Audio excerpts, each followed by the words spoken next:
revocatoria o el referéndum, sino también cuestiones como la iniciativa legislativa, la propia iniciativa de reforma constitucional e incluso otro tipo de participaciones mucho más constantes como lo que son la participación en mecanismos colectivos o vía ONGs o vía sociedad civil organizada. Este compromiso como participación en un sentido mucho más amplio es el que creemos aquí en el grupo como ciudadanos exigir y además pretender o buscar que por lo menos esos momentos episódicos de participación sean relevados y respetados por todos los organismos públicos. Esto solamente como primera cuestión para poder propiciar que luego podamos seguir conversando sobre estos temas. Muchas gracias.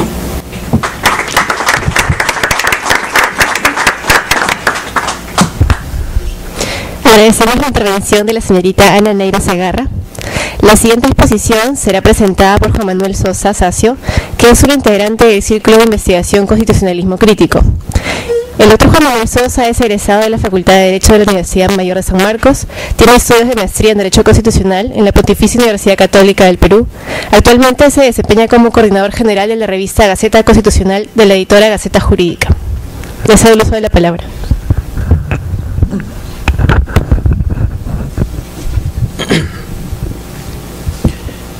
Bien, buenas noches con todos. Primero mi agradecimiento a Rubén por haber compartido ese espacio académico con nosotros, con ustedes. Y igual mi agradecimiento al equipo de Constitucionalismo Crítico por promover el debate constante y el enriquecimiento de la materia constitucional en nuestro medio. Bien, mi exposición la voy a dividir en 4 partes. En la primera les voy a comentar un poco cuál es el estado de la cuestión con respecto a lo que es el neoconstitucionalismo. Entiendo que es algo que más o menos la mayoría puede manejar. Lo voy a hacer de manera más o menos general y rápida, porque el tema de mi exposición es un poco lo que sigue, que es un poco compartir cuáles son los vicios que en el país se cometen un poco por tratar de recoger sin reflexionar mucho estas doctrinas novedosas del neoconstitucionalismo. Plantear algunas reflexiones en torno a cuáles son los límites de este pensamiento, esta doctrina nueva, y finalmente y muy brevemente cuáles podrían ser algunas pistas de salida para abordar de mejor forma lo que la realidad nos plantea y que el neoconstitucionalismo no puede resolver de todo, ¿no? Que es algo también que se ha mencionado a grandes rasgos esta noche.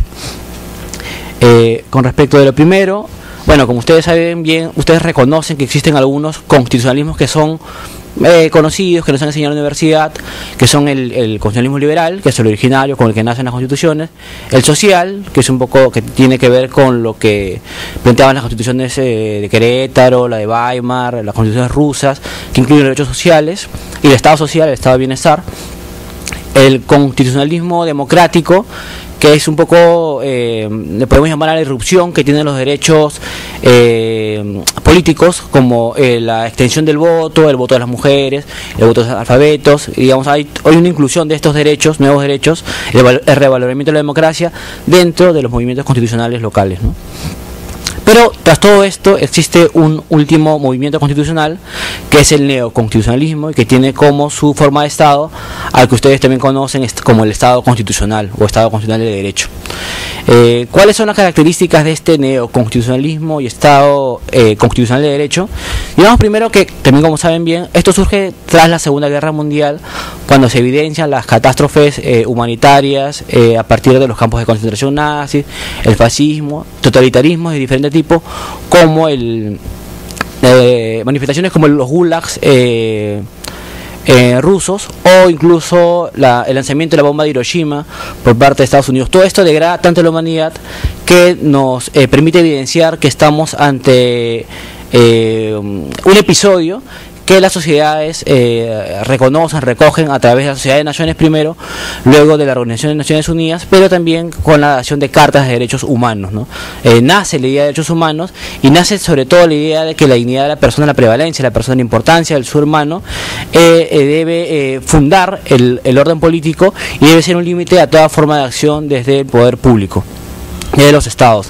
Entonces surge la idea de que la persona, el ser humano, es el límite a toda actividad estatal, ¿no? Y también obviamente a toda actividad privada. Entonces la primera característica de este nuevo estadio constitucional es el personalismo, ¿no? La idea de que la persona humana es el centro de todo, ¿no? Y el límite también para todo, la medida de todo.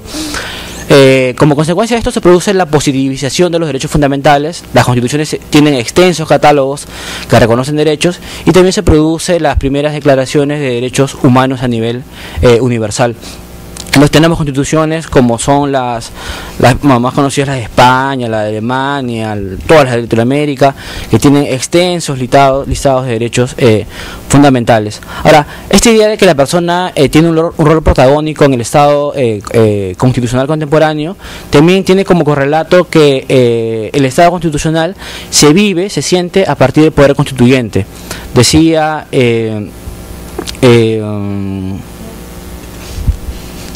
García Tarría que la Constitución se vuelve norma cuando somos nosotros quienes legitimamos la Constitución, y eso solamente se produce recientemente cuando, como bien explicaba Rubén, existen poderes constituyentes donde nosotros nos vemos realmente representados.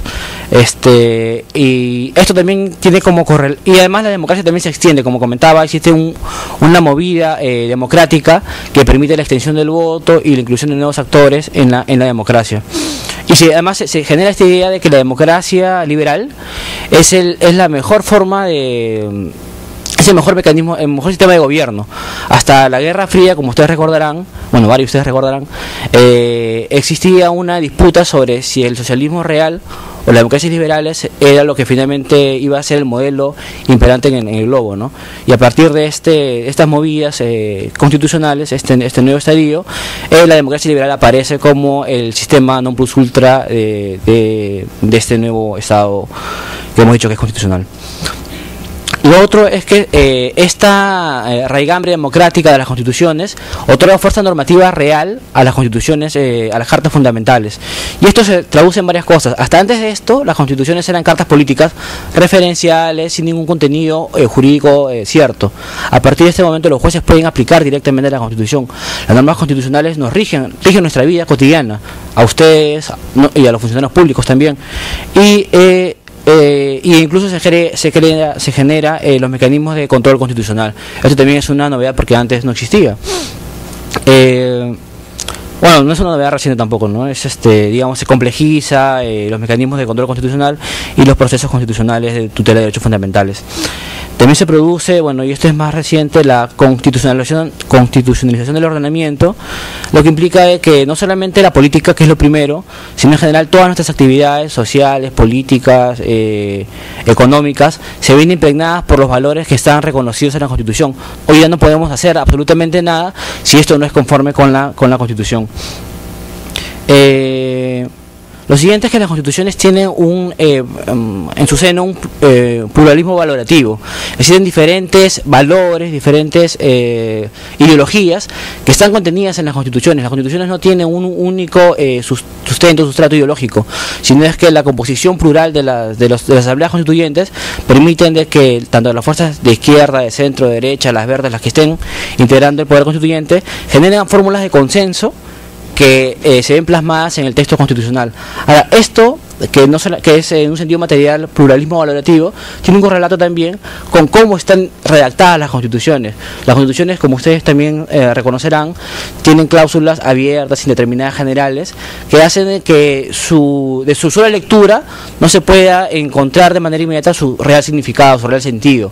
Entonces, esto implica la necesidad de argumentar para dotar de contenido a las constituciones, y además otorga un papel importante al juez constitucional, que es el último encargado de dotar de contenido a las constituciones. Entonces el neoconstitucionalismo también implica esta necesidad argumentativa, ¿no? Que ustedes también deben conocer, y además, que también es evidente, le da un rol protagónico a los jueces constitucionales, porque son los últimos encargados de interpretar la Carta Fundamental. Ahora, esto es la primera parte, es más o menos a grandes rasgos qué es, cómo está, cuáles son los elementos del neoconstitucionalismo. lo siguiente es comentarles cuáles son algunos vicios que por tratar de recoger el neoconstitucionalismo en nuestro medio se suelen cometer. Uno primero es el creer que el neoconstitucionalismo es una especie de nuevo liberalismo constitucional o neoconstitucionalismo liberal. La preponderancia de los derechos fundamentales que comentamos al inicio de esta intervención suele verse como que como que existe un absolutismo de parte de los derechos fundamentales, como que los derechos fundamentales frente a valores, a principios, a elementos institucionales del derecho, incluso frente a los deberes, son los derechos que prima facie siempre van a prevalecer. Y lo cierto es que, es más, muchas de los ejercicios ponderativos del tribunal tienen este carácter, ¿no? El principio pro homine, que a muchos nos puede parecer como que los derechos siempre deben prevalecer frente a todo otro valor, no significa necesariamente esto. Significa que en general la forma de interpretar el derecho, la forma de interpretar los valores, los principios, las instituciones, deberían estar orientadas a la maximización de los derechos fundamentales, no a lo contrario, no a su recorte. Pero eso no significa que no existan estos elementos